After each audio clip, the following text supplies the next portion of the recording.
gentlemen, children and dogs, and welcome aboard the Foul River St Maur's Ferry, Duchess of Cornwall. Our passage today to Falmouth will take approximately 20 minutes, and we will be disembarking at the Prince of Wales Pier. Please have your tickets ready for inspection by a member of our deck crew. This paper presents an audio narrative on leisure, making and sailing, as model boat enthusiasts research, plan, build, modify and launch model boats as part of a wider network of model boating clubs on coastal lakes in Cornwall. Following the object, in this case the model boat, from its inception to its life on the open water, reveals emotional, socio-cultural, temporal and geographical rhythms, embedding understandings of affective and emotional relationships within co-constitutive practices of leisure and placemaking. In taking their boats on a sojourn around a boating lake, the model boat owner inscribes a particular, personalised history within a wider narrative of place. Journeying forth in space is also journeying backwards in time, where personal biography and understandings of nature come together and entwine. In the wake of the boats, naive pasts situated in childhood or lost communities or make-believe worlds appear, surfacing between experience and imagination. The research borrows from Hilary Gagan's geographical theories of enthusiasms, conceptualized by Gagan as an emotional affiliation that influences passions, performances, and actions in space. This research speculates upon the shared enthusiasms of model boat builders from inside the object-oriented portholes of the model boat, in an attempt to offer an original, boat and lake-led analytical framework from which to evaluate the contemporary but declining practice of model boating within Cornwall. Just to briefly provide some historical geographic relevance for those not familiar with the geography of boating lakes, the Cornish towns of Newquay, Looe, Redruth, Helston, Falmouth and Penzance all possess a boating lake that is part of their freely available civic leisure infrastructure. Most of these lakes directly originate from human intentions. However, the lakes at Falmouth and Newquay were at least partially naturally formed, when tides from the ocean deposited a natural bar of sand between the tidal waters on one side and freshwater rivers on the other. This place, where freshwater rivers pooled up behind a naturally occurring sandy bar, created an environmentally precarious inland body of water and a precious habitat for specific coastal wildlife. Civic planners at the time recognised the potential leisure benefits of these inland bodies of water and formalised their existence through building roads across the natural bar in both locations, and in this way the naturally occurring physical geography of specific coastal locations led to the creation of lakes that were subsequently adopted by the communities of Falmouth and Newquay as a location for leisure activity.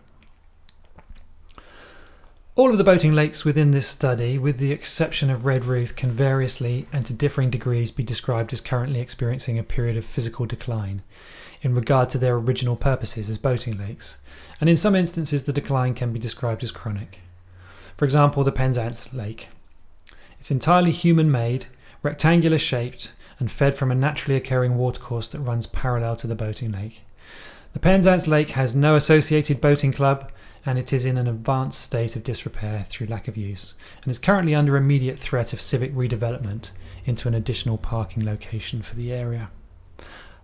Other Cornish boating lakes were formed as a direct consequence of the industrial legacies associated with the milling industries in the towns of Looe and Helston. Millpond Lake in Looe has been reduced to less than a quarter of its original size to enable the area to accommodate the increased parking associated with the shift in Cornish tourism. The Millpond Club contains a number of very active local members. However, the lake itself has ceased to be dredged on a regular basis, and it is slowly filling up with silt, making it increasingly unsuitable for the sailing of model boats. Helston Boating Lake, known as Coronation Lake, is a 400-metre wide oval shape and is still very much in use today by the local community for various recreational and commercial purposes, including a cafe, bike hire and a skate park. The lake is also considered a year-round haven for multiple species of waterfowl. Redruth Boating Lake is the newest boating lake in Cornwall. It was developed in 2012 as part of a lottery-funded regeneration project called Heartlands. Multiple members of a boating lake called the Camborne Pond Hoppers enthusiastically referred researchers to their regular and very enjoyable meetings at the Redruth Heartlands Lake as a sign of an exciting new development within the world of model boating in Cornwall. However, upon closer questioning, they also conceded that the lake itself was somewhat problematic when used for this purpose, as it is bifurcated by a very low pedestrian bridge that does not allow for the passage of boats beneath it. Meetings take place on Sunday mornings at all of the clubs, and each has its own place in which this happens. Variously, wind, weed, waves, water, moorhens and nesting swans, alongside socio-cultural dynamics, are co-present and can't be separated in thinking about the way in which model boaters and boating lakes are co-constructed and entwined in the particular ways in which place and people emerge within dynamic socio-material relationships. The character of these ongoing relationships, formed in the process of spending leisure time, are significant in developing and understanding ongoing processes of placemaking along the Cornish coast. It is in the interaction between the boats on the water, the swimming waterfowl and the rules of the club where relationships of belonging and an intimate understanding of place are formed. These emotionally, historically significant place-based enthusiasms are revealed within activity-based performative crafting, and these behaviours are evident within the interviews undertaken in the co-presence of both the boats and the wildlife on the banks of the boating lake. What makes you most happy when you're building a boat? It's seeing it come together. You know, you start off with maybe a photograph, a plan, and a lot of bits, and you over time you put it together and you see it come into fruition. And the best thing is actually getting on the water and actually seeing it working. You know what I mean? Actually running and working on the water. It's one of the best things about it. You know, and obviously today's like today, being able to come down and display them, you know, and letting people see what you actually do. You know. Model boat building is an opportunity for participants to commune with current and historical Cornish boat building traditions, lost legacies and personal histories in both public locations and in private places of construction. Almost all of the model boats that the researchers witnessed being sailed in public spaces by their builders were either representations of historical vessels or followed in a traditional style of boat building. As such, most model boats are aesthetically representative of an actual historical vessel. Only 2 of the model boats that researchers witnessed in action followed a non-derivative style of construction, and in both instances the reason for the creation of these vessels were dictated by innovative practical necessity rather than aesthetic or emotional interest. In one instance, the cumulative degradation of the conditions at the Millpond Lake had caused a club member to create an original design for a concept-driven rescue boat that bore no resemblance to any model or full-size boats currently in existence. This original vessel was designed to return other model boats to shore that had become stranded in the middle of the lake due to the increasing shallowness of the millpond. Interestingly, the boat builder here was apologetic for its practicality and lack of historical or personal narrative, as if perhaps it wasn't enough or didn't quite belong. He was, however, proud of its technical competence and its ability to rescue stranded vessels less well adapted to the conditions of the lake. Other than this practical exception to the rule, the overwhelming majority of model boats in Cornwall appear to be constructed in the style of traditional sea-going vessels, and they are often directly mimetic of a full-size vessel that is either in existence today or has existed in the past. For a significant number of the modellers interviewed for this research, the process of planning, building and sailing their boats was often imbued with a direct, lived, culturally significant, historical, familiar and sometimes personal connection to a maritime legacy. It's just bringing back a lot of memories really, because I mean when we were kids we used to go out fishing on the luggers and they were always looking for a crew, and you go out and if you earned yourself a couple of shilling, you were laughing, like, you know. But we like the old luggers. I mean, I've tried to do 2 or 3 loo luggers and a couple of Pulpero luggers, and they're all sailing boats. I think there's only one which got a motor in it. But yeah, I love the old luggers.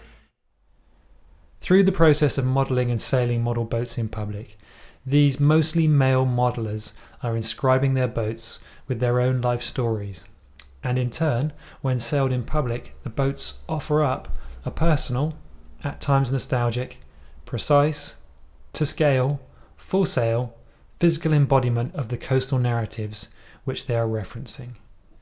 In this way, modellers are finding ways to practically present and publicly share their emotional and historical enthusiasms of scale within the specific coastal geographies of Cornish towns. Following the object navigates a path where we can seek to understand the intricacies of the processes and relate to the resultant systems of human behaviour and relationships. These shared stories frame past and future, in a timescale and sense of rhythm through which model boaters create situated narratives through the materialities of the lake.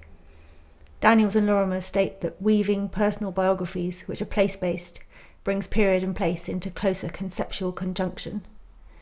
It is here that a sense of place can be understood to emerge, enfolding the non-human into ongoing relationships where participants give meaning to the materialities of the lake and its vitalities, to themselves and to the event of sailing.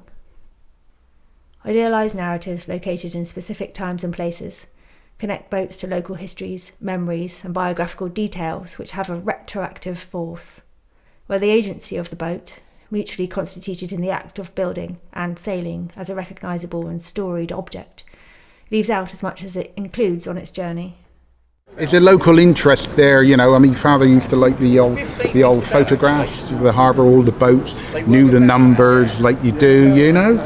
So it's always been there that, you know, I mean, I'm not a big fisherman, so I wouldn't like to go out fishing or nothing like that, but, you know, I can appreciate lines of a boat and all that, you know. So yeah, and it's local, innit? It's a bit of history as well. It's preserving what was, you know. Nearly all the model boating members are men and of retirement age. Retirement age spans early 60s up to members in their 90s and is therefore both a category externally defined, yet encompasses a wide range of ages, diverse socio-geographical backgrounds and bodily capacities. They talk about the prestige associated with being a long-standing member, the limits their current bodily status puts upon their ability to sail compared to their younger selves. They admire youthfulness in younger members of the group and share stories, often emotionally charged, of their own illness and the health of others. Conversations about health and social issues combine with practical advice about building and sailing, whilst members tinker on the banks of the lake. In this way, the practice of modelling is a conduit for important conversations, and the lake becomes a repository where modellers deposit emotional responses to ageing and death. What's the motivation for you, if you don't mind my asking? What drives you to spend time doing this? What are you going to do? You know, you're retired. We've all got problems. Like I've got lung cancer. I've got leg claudication. I've got weak heart. I've got all sorts of problems. But what are you going to do? Sit and watch the grass grow? Count the days away? No. You want to try and do things. But why this thing in particular? I mean, you could have played darts, you could have done all sorts of things. What is it about this particular? Well, with this, you're the captain, aren't you? Yes. You're in charge. You know, I used to be in the investment business, and you had targets.